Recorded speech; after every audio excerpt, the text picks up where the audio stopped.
Hey everybody, this is herculespetix, founder, curator, docent, and gift shop employee of the herculespetix Academy of Comic Book Studies. Tonight we're going to look at Basically Strange #1, a heavy metal wannabe anthology from December 1982. This is a pretty low rent heavy metal wannabe. Around the late 70s, early 80s, many magazines were started trying to get in on that heavy metal gravy train. Heavy Metal was a very successful magazine when it came out. Considering that it was comics, there was nothing else like it. There was no other comic magazines that sold to a mainstream audience like that. And some were better than others. We've looked at Epic Illustrated. There were little minor ones like Gasm, and Warren even tried to do it with 1994 or 1984, and then it became 1994. But this is really a low-rent one. This is from John C. Productions. John C. Productions was John Carbonara. He's kind of this interesting figure in 80s comics where he was doing all these little deals on the side. I never quite understood how it worked.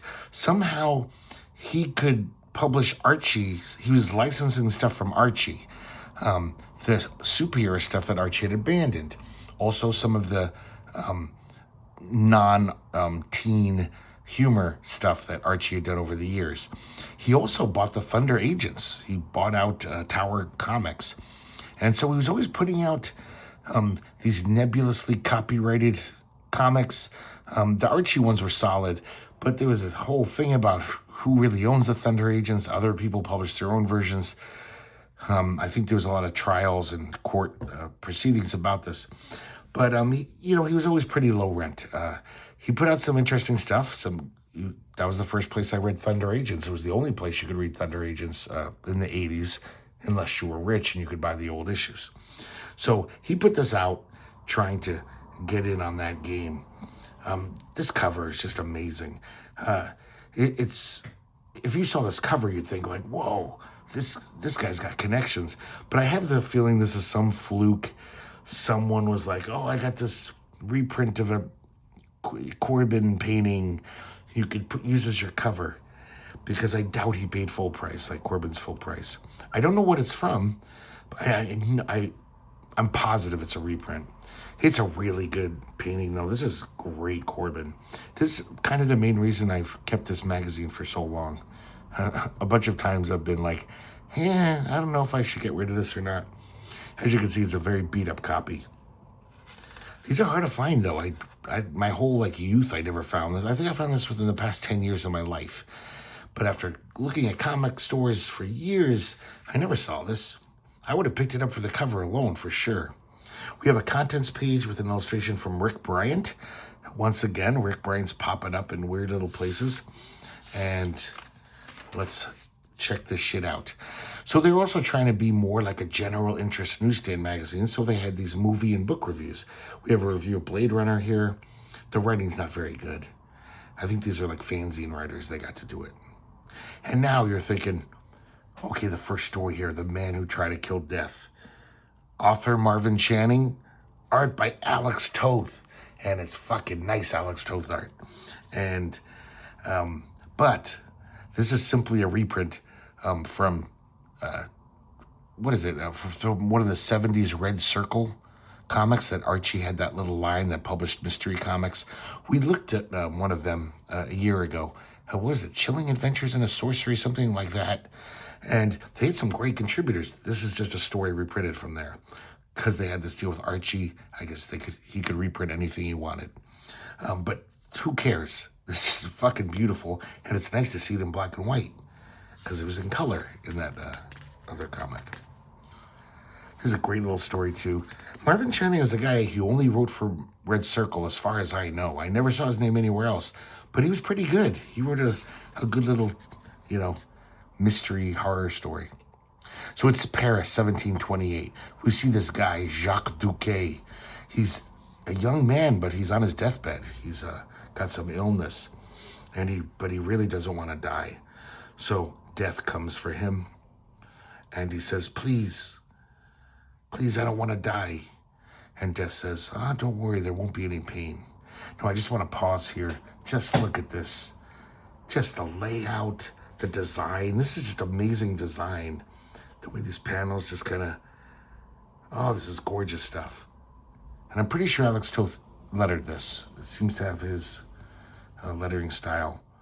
It's just all around consummate comic book craft. So Jacques desperately says, I'll make you a bargain, Death.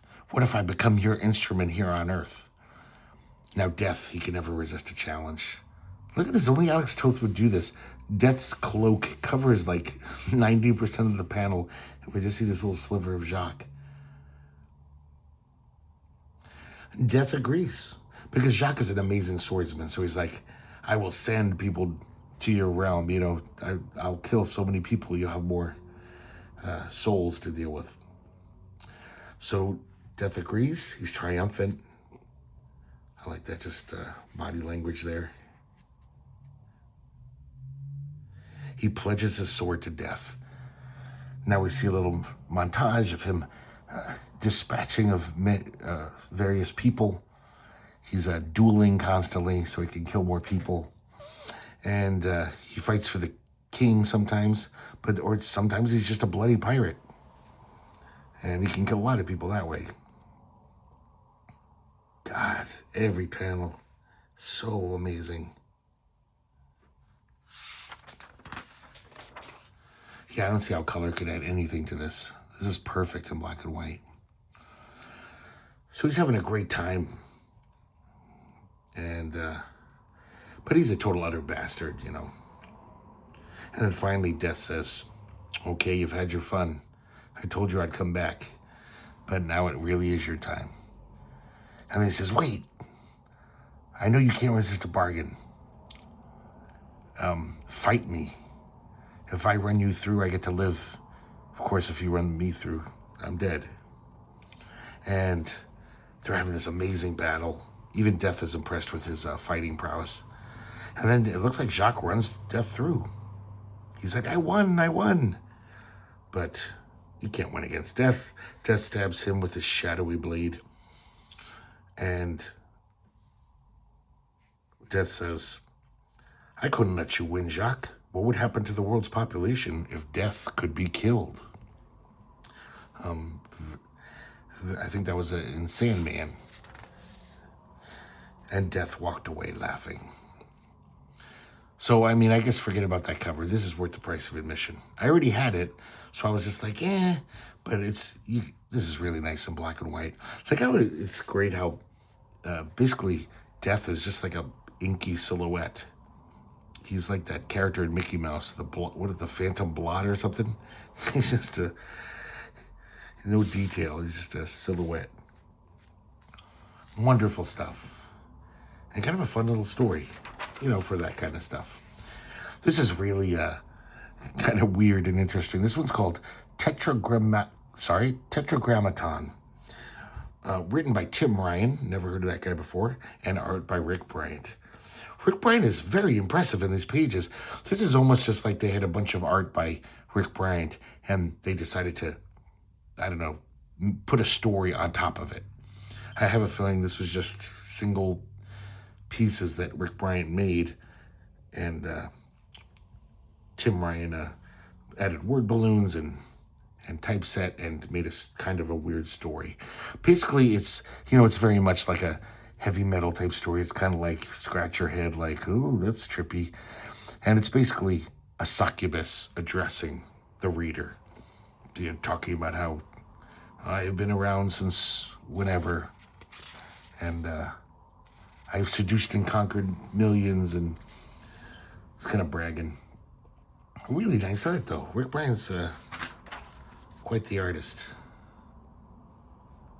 Here's the succubus once again. I like how he uses different styles on almost every page. The succubus says, I am revenge and exquisite terror. I bring you the arts of dark seduction, and I am a fist squeezing your heart until your life bursts from you. It's that kind of stuff, you know. This one's really interesting.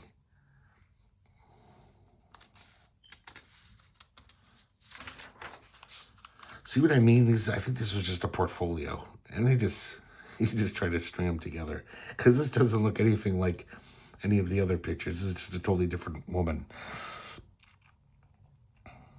Interesting style, though. This is gorgeous here. Look at that. It's amazing stuff. This is like the studio, you know. This guy could have hung out with Jeff Jones and Bernie Wrightson and Mike Kaluta.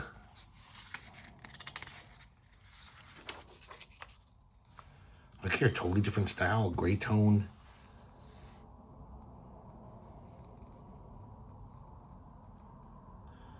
I think all the words are kind of gobbledygook.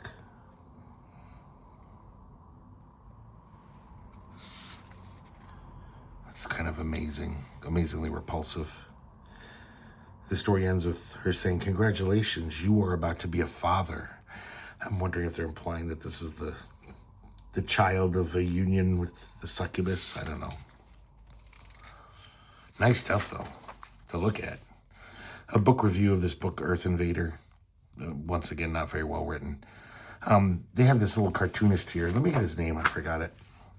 Matt Jacobs. Never saw this guy again. They're just kind of funny little gag cartoons. They're not that funny. Movie review of the Swamp Thing film. They're not pro on that. Very con. In fact, in the contents page, they say, "Leave it in the swamp." Some stupid line like that. Now we have another reprint from, God, I wish I could remember the name of that comic. I think it's Chilling Adventures in a Sorcery, something like that. It was one of the Red Circle comics that lasted like 5 issues. Author T. Casey Brennan. Art by Vicente Alcázar.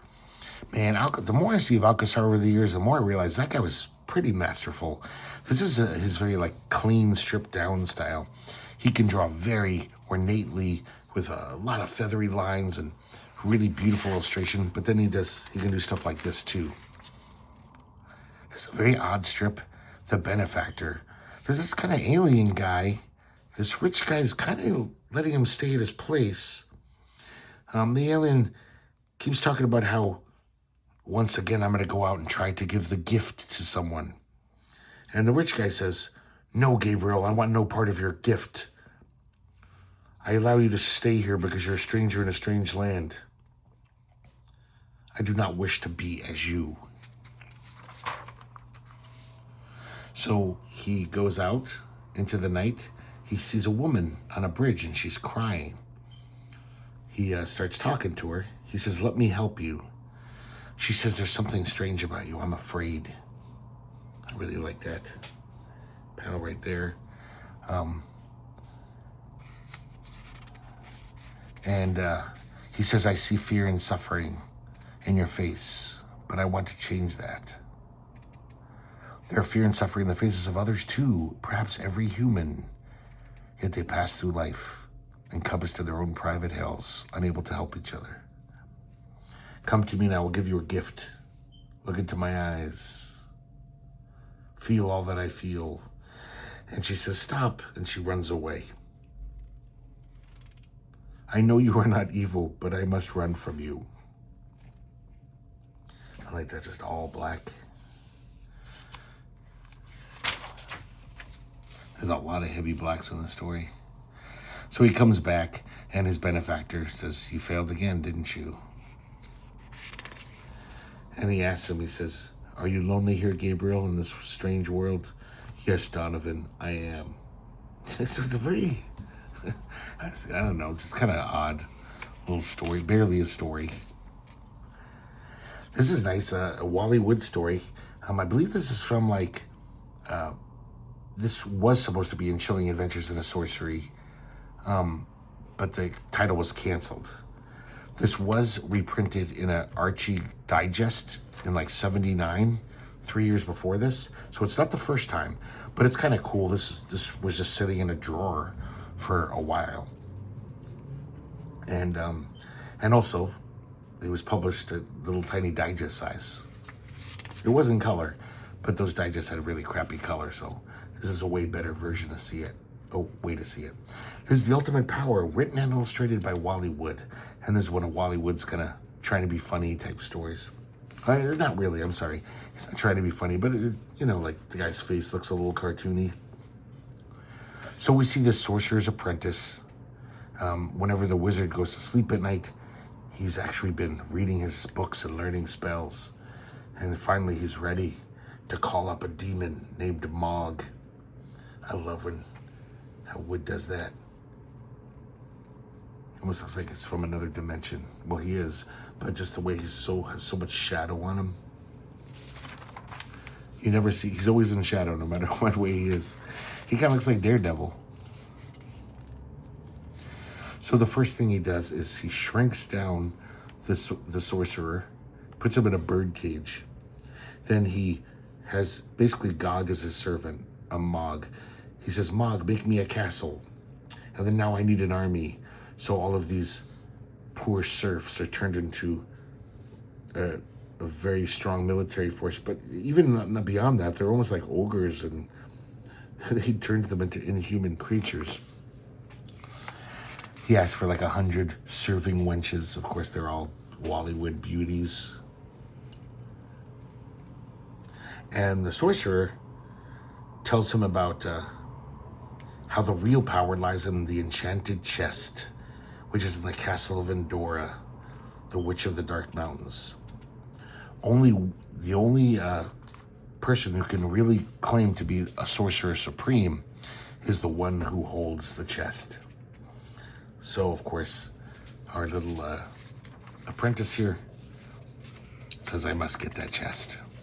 Gog flies him out to this castle of Endora. She comes out. Gog strikes her down. And he gets the chest. Endora says, you fool, the power is too great. You cannot control it. And, of course, the guy just laughs it off and says, whatever. So he comes home to gloat to the sorcerer in his little cage, opens the chest, and everything Gog gave him disappears, including Gog. He's right back where he started. And the sorcerer tells him, the greatest magic is that which negates all magic. You have nothing left. And he says, well, neither do you. You have no magic either. Without magic, no one could do anything to me. And then his ogre-like army who's been turned back into serfs are like, we don't need magic, Nimrod. I'm sorry, that's his name, Nimrod. And he's obviously going to get a beating. Next we have Death is My Love's Name. Author Marvin Channing, artist Frank Thorne. Once again, we looked at this in Chilling Adventures in the Sorcery. This is a pretty good story. This ad agency says, we want you to paint the most beautiful woman you could ever think of. Eye-catching female. We need that for our new campaign. He works on it, really gets into it, and eventually he almost falls in love with his painting. It's like, oh my God, this is the most perfect woman. So he doesn't want to turn it in. They keep saying, the deadline's coming, we need that painting. But he's fallen in love with it. He doesn't want to get rid of it. He tries to go on a date with this kind of, I think, hookup of his, Valerie, but he can't take his mind off the woman in the painting. Kind of an interesting, weird background here. And so finally, he turns the painting in, but it's even worse. He's more obsessed. One day he gets a book called Dynamental Power. It's almost like Dianetics, I think. And it says, basically it's one of those self-help books that says you could do anything. You can even create life if you just focus on one single thought with your mind. And he does. Every day he just thinks about her coming to life. One day there's a knock on his door, and there she is. For the first few days, pure rapture. Look at that Frank Thorne romance comic. Groovy 70s romance comic style. But then Jack realizes that she keeps shoplifting stuff and doing all this, like, kind of just shitty stuff. And he says, how could you do stuff? How could you steal those things? She says, when you created me, all you wanted was beauty. You didn't give me a conscience. She starts ruining things around the house just on a whim. She'll destroy weeks of work of his paint work. And she'll just laugh or just not care. So he's like, oh my God, this has turned into a living hell. Man, I love some of Frank Thorne's panels. Very, kind of reminds me so much of Joe Kubert. One day he comes home, though, it's the last straw. Valerie came over to talk to the artist, and the painting woman just killed her with a knife. Has no remorse at all. Just like, I didn't want her bothering us. So he's just like, I can't stand this nightmare. He's like, I know a way to destroy you. I'm going to do it tonight. He goes to the offices of the publishing company who now own his painting. He takes a knife to the canvas. And when he returns home, she is furious. How could you do this to me? They begin a death struggle, and they both fall out the window to their doom. And then we see the book cover with the painting, and all these guys are going, oh man, the guy who painted her sure is lucky. Next, we have a Bruce Jones story, and I'm pretty sure this was made just for this. I couldn't find any evidence that this was a reprint, though I have a feeling it was. Written and drawn by Bruce Jones. It's so sad that Bruce Jones is a great writer, so I want him to have more time to write. But man, he was a really good artist, like better than most. And then he just said, I just want to write. So this is called The Creator. We see this guy, his sailboat is crashed or sunk. He makes it to this island, staggers onto the beach and passes out. When he wakes up, he sees this beautiful woman, the woman of his dreams. God, look at that. Looks very much like John Workman. Always drawing like good girl art. Bruce Jones definitely likes good girl art too. And then all of a sudden the woman screams in terror. He turns around, there's a dinosaur. A dinosaur attacks. He bravely fights it off. He says, I grabbed the closest thing to me to give the girl time to escape. Despite my fear, it was nice to be caring about someone again, to feel useful for the first time in months. But then he trips over a log. It looks like he's done for. And then this guy shows up. He says, hold on a second, I'll shut him off. Turns out everything on this island is like cybernetic. It's all robotic. And somehow this guy's in control. Even the trees and the shrubs are cybernetic. He reaches up and breaks a leaf in two, and there's little wires in it and circuitry. I forgot to mention, guys, this is kind of important, because just showing how Bruce Jones always adds more than just the surface. Like, oh, here's an idea, and then here's this twist ending. But in this caption, which is his basically his thought balloon, he was in just very depressed. He just got divorced. And so he decided to just get on a sailboat and sail away and try to forget about it. And then his ship crashed. So this line about him, feeling good about caring for someone again, it gives it way more emotional resonance than just a typical twist ending story. Man, Bruce Jones, look at this great illustration.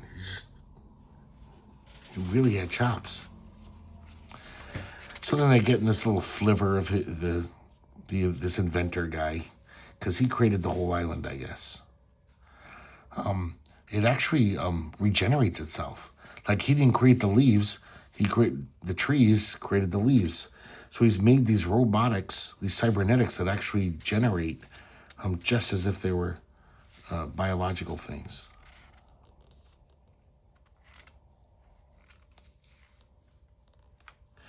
He says that he tried to make robots to keep him company, but they could never utter a sound. He couldn't get them to talk for some reason. So he says, hey, you ever been triceratops hunting? And so they find this triceratops who's frozen. He gives him a gun. He clicks the switch, and the triceratops comes to life and charges. He shoots him right in between the eyes, which brings the triceratops down. And then a pterodon flies out of the sky, screeching towards them. And our protagonist here says, you better hurry, Doc. He's almost on us. He says, hold on. Let me get the switch. but he just flies down and grabs the dock. The control didn't work. Our protagonist shoots at him with the gun, and a shower of crimson comes out when he shoots the wing. Not wires, no oil. So he's just like, what the hell? So he finds the dock, and the dock, I guess, has figured it out. He says, it wasn't a robot. I can't believe it. My greatest achievement right under my nose. I never knew it. This is the part of the island I don't come to often. Basically, the machines have gone beyond regenerating. They progressed past mere self-maintenance. They succeeded in doing what only God could do, creating living organisms. It doesn't make any sense at all. It's really, really dumb. But this one's more about the emotions here. Because the whole time, no matter what wonders he sees, mechanical wonders he sees that the doc has created, Hunter, that's the protagonist's name, I just realized, Hunter can't stop thinking about that girl, realizing that she was just a robot. It's been eating up at him. He can't get her face out of his mind. And so the doc basically dies.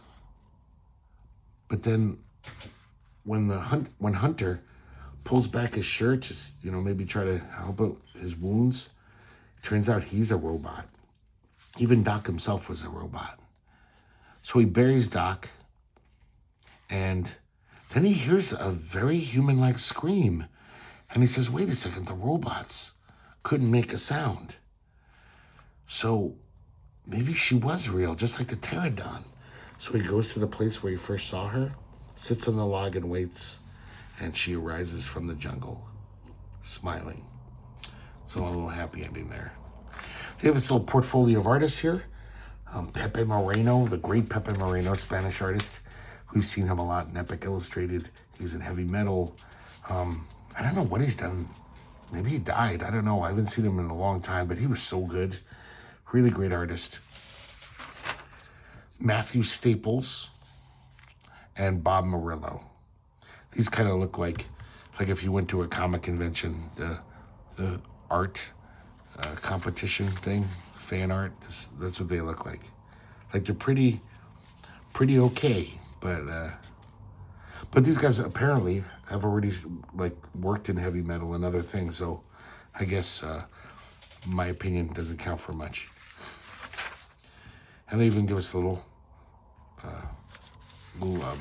portraits of each artist, or little bios. We have another cartoon from that guy. Not very funny. And that's it for Basically Strange. Number 1, the only issue of this magazine. See, I guess I realized that I kind of had a diminished opinion of this comic, because I was like, most of it's reprints of the Red Circle comics I already own. But like I said, it's nice to have that Alex Toth in black and white. That Bruce Jones story isn't from there, and that Rick Bryant quote unquote story is pretty fucking rad, the art in that. And of course, like I said, this cover. If I could get this cover in another format, if I had a poster of it or whatever, I might consider getting rid of this, but I probably wouldn't, because just for the Bruce Jones story too. I love Bruce Jones, even, he's not always the best, but he always has something to his stories that, definitely back then most writers didn't add. This kind of mature, emotional intelligence to some of his characters that was pretty rare back then in comics writing. So thanks for watching, guys. I hope you enjoyed looking at this, and I hope to see you next time here at the herculespetix Academy of Comic Book Studies.